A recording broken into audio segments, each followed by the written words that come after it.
Nyankora mgojong ageno ni in kod odiochienga makare arokni machiegni e chenro mar Migago obrobedo kwanyisi gigo matimre e pacho kae kokero ni lipode bende matimre e pinje ma oko kaachiel gi mago bende matimre e pewe mag tuke machiegni to mokwongo magi e weche ma omiyo pek odiochiengni ma kawuono. Kambi ndeke mar Kenya Airways koro okone jowuoth mondo omany yore mamoko mag wuoth kaluwore gi ng'anyo mar joriemb ndeke mag kambino.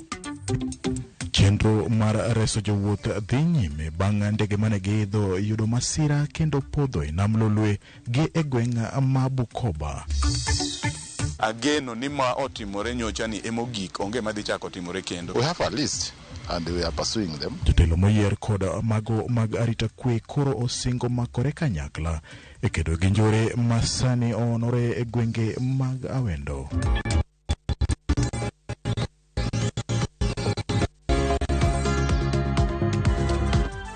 Machiegni Nyankora mgojong nyinga en James Opondo in kod thuolo ma tudri kodwa e namba mar 360 ke inyisowa kamoro ma intiere kineno chenro mar Migago machiegni.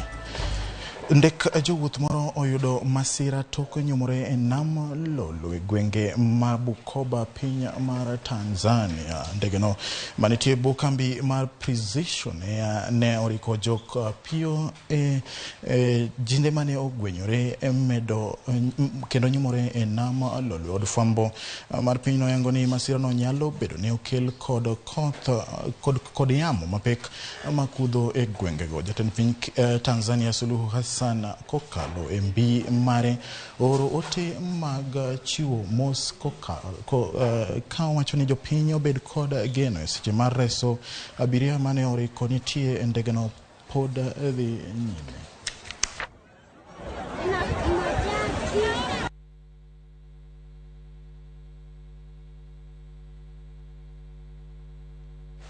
Kawadhi nyime Nyankora mgojong ndalo ariyo bang' joriemb ndege mag Kenya Airways chako ng'anyo jotije mag paw ndege koro wacho ni gin ok gidhi e ng'anyo margi ma onego beni chakre odiochieng'no manyoro. Jagoro mar riwruogno jotije mag pewe ndege Kenya Aviation Workers Union Mos Ndiema wacho ni ok degiher mondo ng'anyo margi oriw kod mano mar joriemb ndeke kaluwore gi bedo ni ok gisir moko kuom dwaro mag joriemb ndekego ma opedho ne nyim kambi mar KQ. Ndiema wacho ni gibiro chako ng'anyo mana ka winjruok e kind Kenya Airways kod pilot mekgi osetim ka bende gin kod geno ni winjruok makamano biro yudore mapiyo.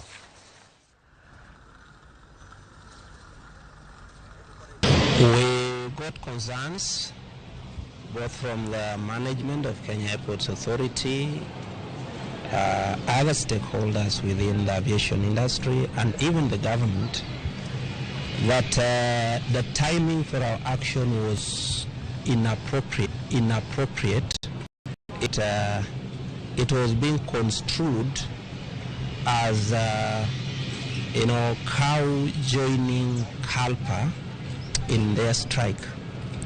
And because of that, we decided to withhold our action. We suspended it so that we will consider when to resume our strike, probably after the dispute between CALPA and KQ has been resolved. So I needed to clarify that we backtracked on our decision, because it was being construed as cow joining CALPA in their strike action. Yet CALPA is striking against KQ. Our action was directed at Kenya Airports Authority. So that distinction was not coming out very clearly. Nyakora mgujongo Bluetooth record Edwin Okoth mantiere JKO mondo nyiswa ni ang'o matimre to kapokwa dhi kuom Edwin Okoth wadhi mbele koyudo ni riwruog jopuonj mamine pacho kae ke water dwaro mondo piny owacho osir chenro mar chwalo chiemo e sikunde e yorno ma jolo chenro mar somo e sikunde. Jata chenro mar riwruogno Benta Opande wacho ni nyithindo mathoth gi esani oketo mana geno gi chiemo sikul ni mar miere odong nono ma onge chiemo moramora. Bende odwaro sirkal mondo gol oko juogo ma itimo ne taulo magria mondo ogonya nengo gi ne jopuonjre manyere makalie midhiero mathoth e yudo taulo go. Wacho ni gonyo nengo taulo magria en achiel kuom yore mag siro somb nyathi manyako. And we selected this community specifically because of the needs that are there. We are very passionate about giving out sanitary towels because we have asked the government many times to zero rate sanitary towels, and it's not yet being zero rated, and yet girls are missing school every month. They miss 4 days for a natural occurrence.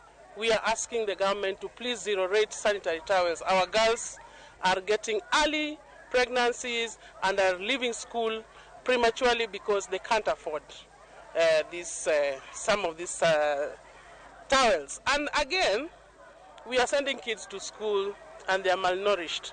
And we know right now there's a lot of hunger going on. We know what is going on in the country. So as we take care of other adults elsewhere, let us all remember the children, because if they do not eat, they don't get even 1 meal a day, as we have learned from here, that there are some kids who are actually not even able to afford a single meal. So that's why we brought some little food, but we continue to support the institution. From now henceforth, we will be working closely with them to ensure that at least the kids have something to eat every day. But we are also calling upon the political leadership in the area to take time and visit such kind of institutions, and even the families that are surrounding here. They are in dire need, and we are asking for everybody to come and help these parents, at the same time, you know, give kids some hope for the future. Kodhi nyime oyudo ni chenro mag wuoth pod obedo gi ng'ikruok e alap mar ndeke ma Jomo Kenyatta kaluwore gi ng'anyo madhi nyime mar joriemb ndeke mag kambi Kenya Airways. Ochuno jowuoth manyo koda ka yore mamoko mag wuoth kaluwore gi ng'ikruok ma kamano. Koro watudre kod Edwin Okoth kantiere alap ma JKA. Onyiswa ni to chalo nade. Edwin Okoth, kinyalo winja to nyiswa ni to ndeke ma ong'iyo go ni fuyo e yamo gitimo ng'elo kwane gilokre wheelbarrow koso mkokoteni.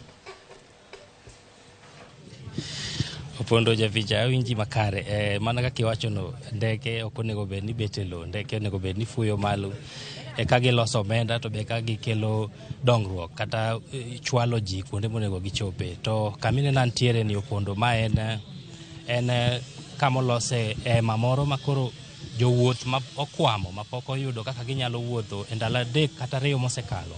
Koro itemo ng'i kaka inyalo losnegi yore moko mag wuoth kata ndeke moko ma opogore gi Kenya Airways ma ginyalo tiyogo kaluwore gi ng'anyo ma osebedo makamano. Koro sani kama wantiere ni en kama itemo ng'i kaka inyalo kony jowuoth, kaka ginyalo yudo kata kama ginyalo ninde ndalo moko 2-3 kapod imanyo yore moko machielo ma ginyalo dhigo wuoth. En ng'anyo makoro ma ndalo mar 2 mana kaka nowachono. Ndeke ma wachore ni moingo kata wuoth moingo 53 nyaka nyoro nosebet gi ng'ikruok. Moko osetimore, to moko bende osetimore, to mana kata kamano gitimore moleo. Mano kendo en lal maduong' ne kambi mar Kenya Airways, nikech giwacho ni odiochieng' ka odiochieng' en kimoro siling $300,000 ma gilalo kaponi wuodhe makamagi ok timre. Ng'anyo makamae okel kod jotije kata joriemb ndege ma Kenya Airways mane riwruok ma iluongo ni CALPA. Jo CALPA wacho ni gin kod dwaro moko ma pok pok otimore, omiyo nyaka tim dwarogo eka koro gibiro chako gidok e tich. Opondo bende we apar ni in kiketo nyamburko mari e boma ma Nairobi kacha, ichulo mana siling 200 kende. To kae ndeke ma Kenya Airways masani gi ndeke 34 ka ochung' ndalo achiel kende, ndege matin mogik chulo $10, to ndege maduong' mogik chulo $100, manyiso ni mano kind siling 1,000 nyaka 10,000 kata 12,000 kaluwore gi kaka dola chalo sani. Omiyo en lal ma Kenya Airways dhi winjo matek, to koro bende en lal ne jowuoth mamoko nitie mane dhi kata tije mopogore opogore pinje maoko. Nitiere joma ne podak Nairobi kata kore kodhi e piny moro kasto otimo gimiluongo ni connection, mano be ochako yombe. Koro mano be nyaka timne kendo ma en wich bar maduong' ahinya ne kambi mar Kenya Airways to gi jowuoth ma be sani pod okwamo alap mar Jomo Kenyatta International Airport. Opondo. To jadito Edwin, inyalo leronwa ni to jok ma nobedo kod ng'ikruok ma kamagi be kambi mar KQ bro duoko negi omenda ma gimanyo godo yore mamoko mag dhi kuonde monego bed ni gidhiye?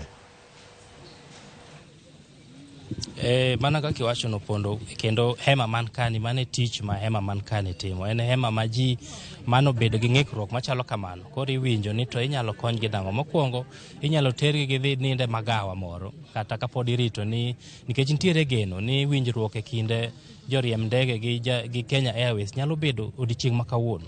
Koro nyalo bet ni wuodhego nyalo duogo e wang'e chakre odiochieng' ma kiny. Koro inyayudnegi kama gininde, kosi nyalo manyagi ndeke moko magidhigo. Jomoko bende iduoko negi pesa mane gichulo kata omenda mane gichulo ka ging'iewo otiko mondo koro gimany yo ma giwuothogo mopogore gi mar Kenya Airways.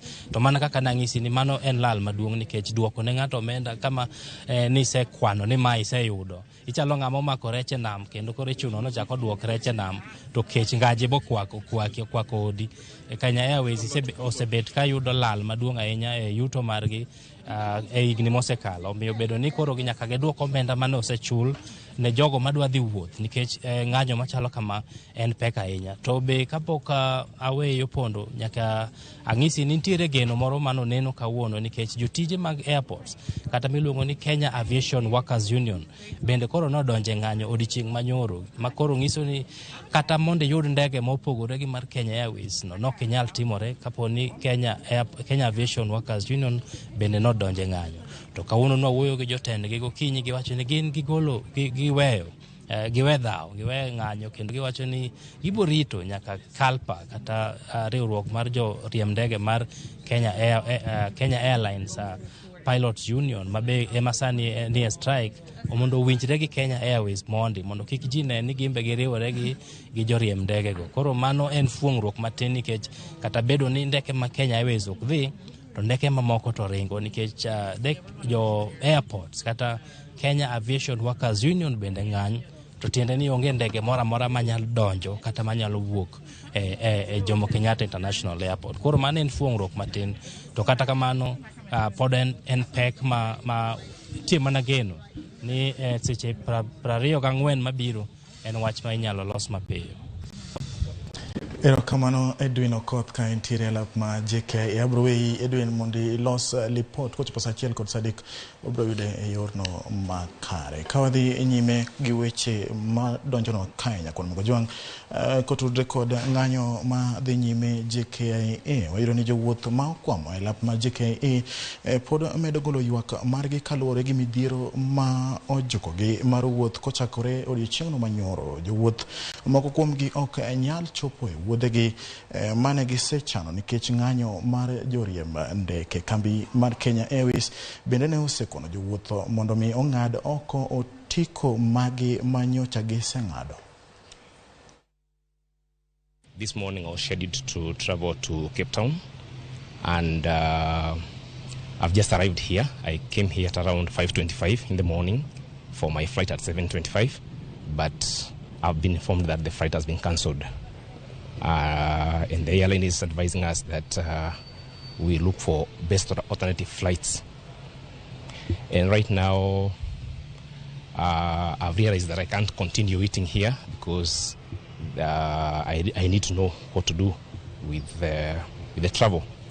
So what I've done now is that I've booked my flight on a different flight, which now is quite inconveniencing because I have to travel tomorrow and I wanted to do it today. Concerning this cancellation is actually devastating to all the clients because especially like me and my team, we have been supported by the French embassy to go and do an event at Reunion Island. But one of the biggest challenge is that the guys running the space, they're really slow and they're doing like a go slow. And the biggest dynamic for this is because I wish they would have just decided, you know what, let's make sure all the clients have actually booked their flight and the KQ can actually have an empty space. Everybody's gone so that it can be easier for the management and even the government to take over.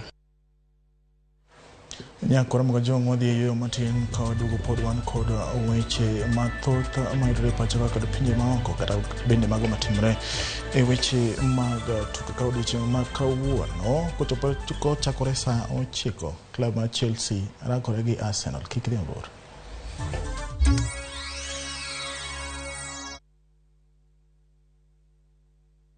Collect fare kwa boda au matatu ukitumia ViewPay cashless na uqualify for bima ya 100,000 shillings pamoja na medical cover ya 20k na permanent disability cover ya 100k kwa 5 bob pekee. Dial *236# today to start using ViewPay cashless.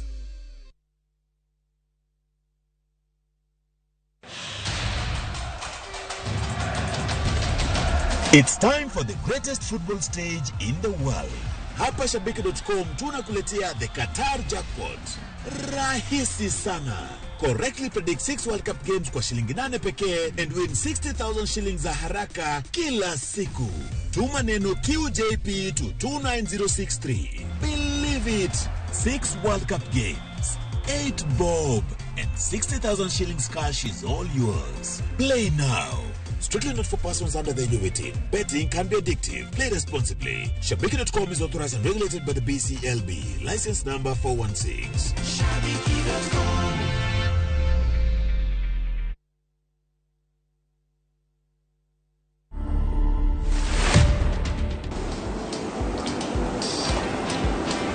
Yeah, I really enjoyed my growing up because I lived with my relatives around. It was fun time. I communicate using my hands. So with my family and relatives, communicating properly with them, that has been a big challenge. The biggest challenge I've seen is many deaf people cannot read God's word. As we really try as much as possible to produce Bible literature in sign language, I would really encourage my fellow deaf people to learn. To watch this story and more, download the Citizen Digital app today. Kenya's #1 app, Citizen Digital.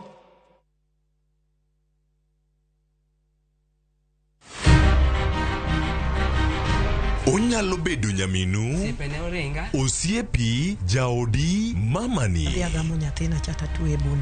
Duto te en miyo. Yo manyalo en miyo mawuok oko gokinyi. En okumba mar dongruok e piny mangima. Kokedo kod gigo mathoth mondo tache orieny maler. Akony rowere, aero empowerment. Wating'e malo. Molino kikiket mbele. Wajiwe. Ang'ol gi tienda koni, lakini wiya to ler. Mondo warieny kanyakla e mine nyalo. Mine nyalo kabisa. Tudri kod Stella Brenda Ochieng, tich adek ka tich adek, chakre saa 8. Mana e chenro mar Mine Nyalo.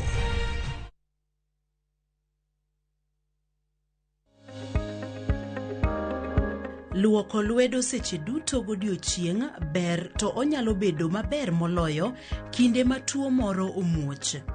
Kik wiyi wil ma ok iluoko lweti kinde ka kinde.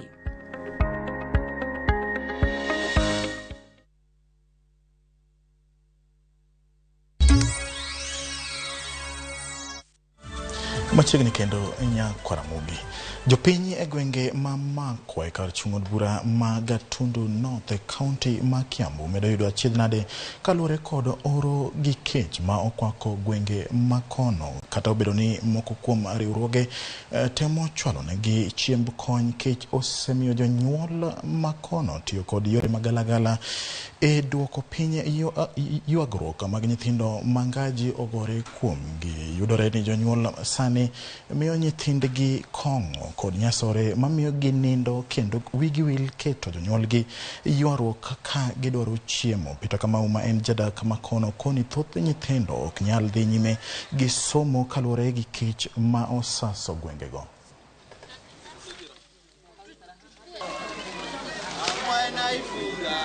Tuko na shida sana sisi kama wazee wa area, kwa vile tunaona watu wako njaa, hata saa ingine watoto wanashindwa na kwenda shule, hata inabidi wapewe kitu kama drugs ama pombe ili wasije kuwa na hamu ya kuitisha chakula. Mimi ombi letu ni serikali itushughulikie, kwa vile hii shida hatuwezi kujisaidia, ila tu serikali ije itusaidie. Hapa sisi tunakufa, tunafariki, lakini ile kitu kimetendeka ni kwa sababu Mungu yuko na sisi.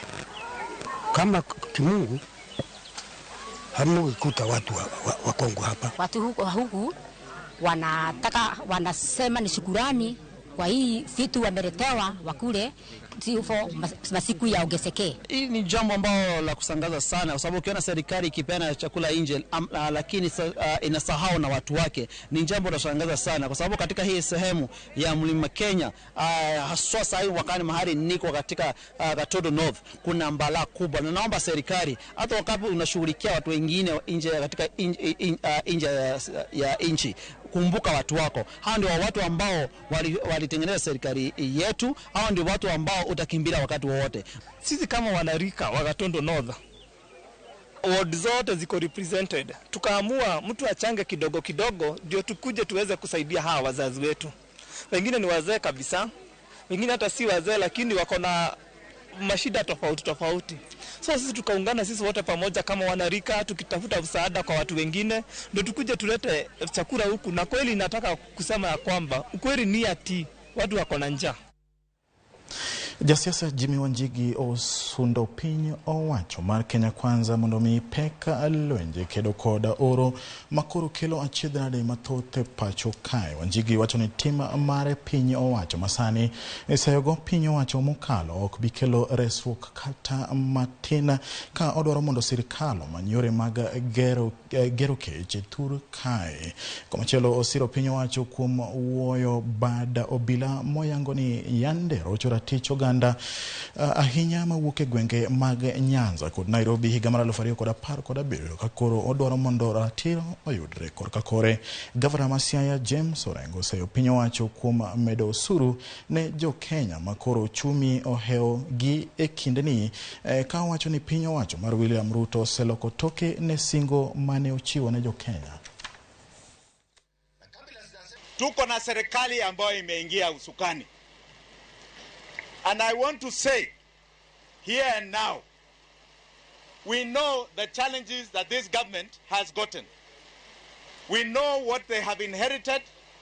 Na mimi nikiwa Jimmy Wanjigi, tunasema we'll give them a bit of time.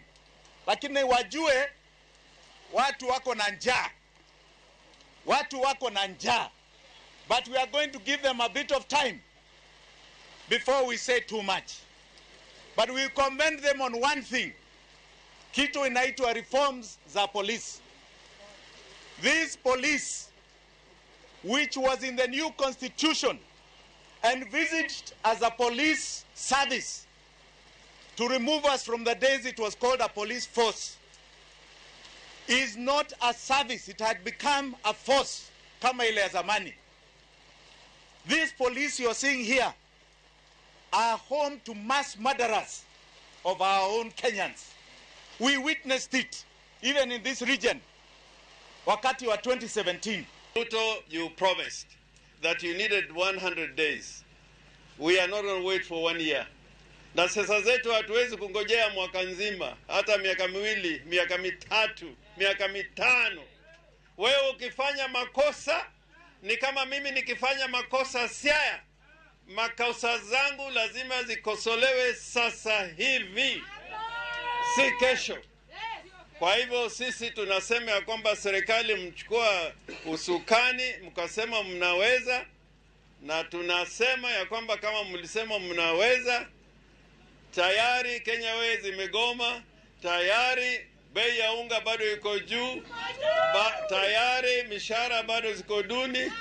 Sasa ni kitu gani ambayo mnasema mama mboga atapata vile ulisema?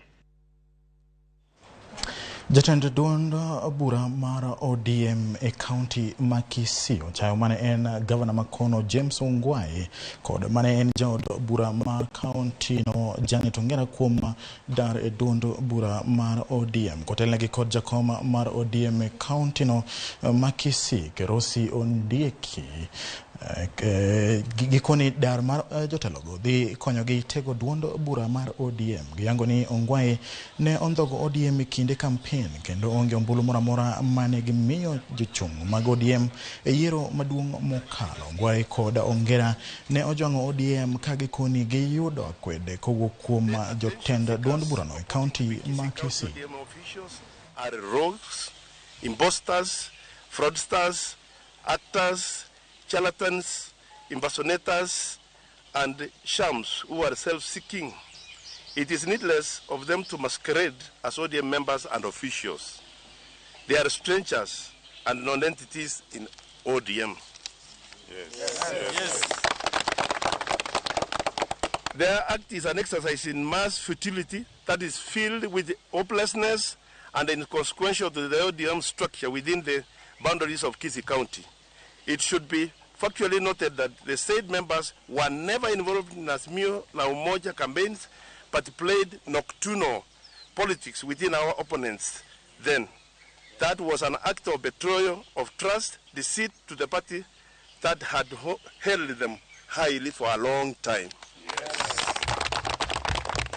Their said exit, which was long overdue, anyway, is their political lapse. Is their political lapse and an outright disconnect with the reality that has dawned on them that power is transient. The expressions of denial has just started and are therefore intentionally using manipulated approach to a non-existent third opportunity to continue exploiting our people. ODM party iko imara, tena iko imara, haitingisiki vile wengine mnasema ati tunaanza kutingisika. ODM ndio party kubwa kwa Abagusi na tena itasidi kusimama na tena itaendelea kukaa. Chama ingine ikikuja inafuata mara 3, mara 4, mara 5 kutoka nyuma. Sisi hatuna ubaya na wao. Kama wameona kwamba huko ndio serikali wataweza kusaidika, sisi basi watu wachane, kwa sababu sisi tuko katika opposition na kazi yetu tutaifanya hima kuhakikisha kwamba hiyo serikali imefanyia mwananchi kazi. Ningependa kuwaomba wananchi wetu wa Kisii, mwaka ujao tutakuwa na uchaguzi wa ODM. Ningependa kuwaomba wote mufike katika ofisi zetu kwa kila ward, sub county na county level, mujiandikishe kwa wingi kwa sababu tutakuwa na uchaguzi. Jotend siasa e gwenge mag Awendo singotiyo machiegni kod tend arita kwe mar kedo kod rochruok mar arita kwe e gwengego. Ripota mar Migori George Juma nigi ler mathoth. Kinde ma dwe achiel ma okalo, ji maromo 4 osewito ngimagi e monj ma itimo kod jonjore, ma bende nyaka sani koro pok oyangi e gwenge mag Awendo kawe kod lipot mogol kod obila. 2 kuom ji 4 gi mosewito ngimagi gin jotije ma kambe guniang'no mar Sony. Thoge mathothgi osekelo ng'ur kaachiel kod luoro ka wuok kuom jodak e gwenge mag Awendo. Awendo so far is 4, and these are mostly workers from the Sony. In fact, we are urging the workers of Sony not to fear, because they are now fearing as if they are being targeted. Ageno ni ma otimore nyocha ni emogik onge madhi chako timore kendo. Nitie wach mancha tero e od bura petition nadwaro ni waziri gi joge onyiswa ni to ere gimomiyo inego jowa ka pile pile to onge gima gitime. Kaka okang' mar ng'iyo ma inyalo ber go weche mag arita kwe e gwenge mag Awendo, jotend siasa gwenge mag Awendo ne obedo kod twak kod jotend arita kwe mar ng'iyo okenge ma inyalo tigo e bero weche mag arita kwe. We have a list and we are pursuing them. We are pursuing these people. So our team is out there following up some leads. To poko mak ng'ato kotudore gi thogegi. So wawinjore gi jogi ni ng'aka mak jok matimo gigi nikech ng'at ma nego ji awendo ok apar ni en ng'ama wuok ma oko mar awendo. Suspect manitiere ma list no nitiere kendo entie ka DCI gibro tiyo kode mondo mi giyud kaka wayudo jok ma thago ji e awendo ka. Jotend siasa gwego mag awendo dwaro mondo bilago ma osebudho e gwengego koro loki. An kaka ng'ama jo awendo yiero kohero adwa ashwagi ni wachgi mar insecurity aparo ni tho mar bwana Monigi ni mogik. Ok wabi yweyo nyaka matimre. Polise mosebedo ka mang'eny wadwa neno ni oloki mondo wabed gi polise moko ng'iyo gi jopiny to biro timo ne jopiny timbe mowinjore kata tich mowinjore iye kanyo. Bende gidwaro ni mondo chenrogo ma kachero be koro ting' malo e sechego mag otieno. Polise mawendo wawinjorego ni jo CID mawendo nyaka mak jomo osebet katimo gigi matere kot. Police ma bende jo general duties bende nyaka patrol e awendo malongo. Ok ni patrol ncha ber mana ndalo corona. Tenda rita kwe kaachiel kod oganda e gwego mag awendo ne owinjore ni koro gidhi tiyo kamoro achiel mar wechego mag rita kwe koro bedo makare e gwego mag awendo. Nigi yie ni gik ma wawacho kawuono dhi nyuolonwa olemo machakre juma manyien. Jawendo bedru kung'eyo ni udhi neno gik moko matimore manyiso ni ok waninde tich. We have to take action. And we urge the members of public to come out and give us information concerning these killings that is happening in Awendo. And the people for Awendo must cooperate with security teams to see that we arrest this person. Rochruok mag arita kwe e gwengo mag awendo koro osekelo luoro kuom jodak makono. Osechuno thothgi mondo koro chung' chenrogi mag nweng'o ma oting'o mago mag ohala mondo koro gidog ot ka piny pok oyuso. George Juma, Ramogi TV, Migori. Kawadhi mbele wayudo ni chula mamanda e kaunti ma Lamu osebedo ka nyago gigo ma itiyogodo e gedo kaka kidi gi kokoto, ka wachore ni jotich mago orak e kunyo kidino gin mana joluo. Wayudo sigand joluo modak Lamu kaka ilerono kod Betty Juma. Gedo mathoth madhi nyime e kaunti ma Lamu kalo e lwet jogedo magoyo orake kar kunyo kidi ma kaunti no, ma wachore ni joluo ema ogoye tach.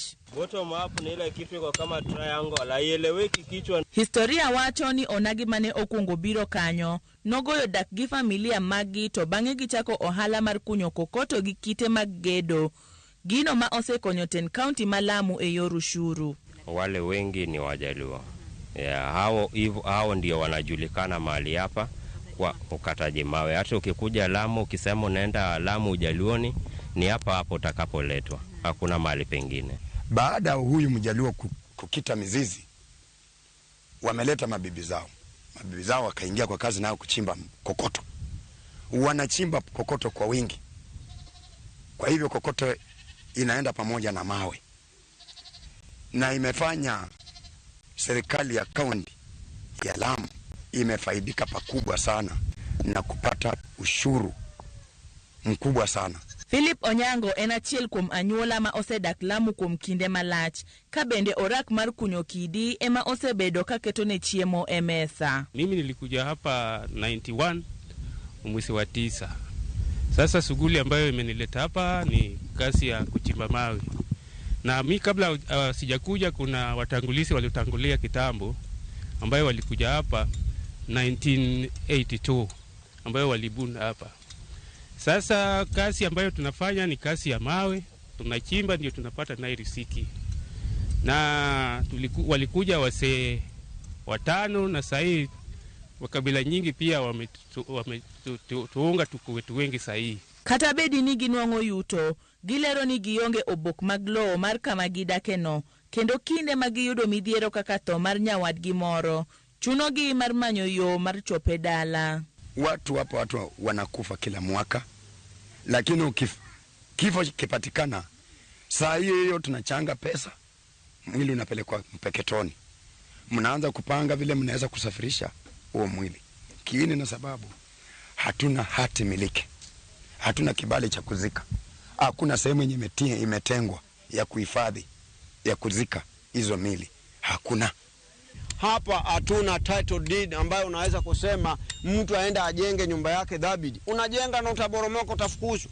Ili tuliwachiwa tujenge ili tuangalie maisha, ili ukichoka kwenu. Kata kamano gikwayo neten piny owacho mondo okonygi yudo obok mag lowo, ka bende jodak mamoko kwayo ten county malamu oduok piny nengo kidi, kokoto gi simiti mar bero yutogi. Betty Juma, Ramogi TV.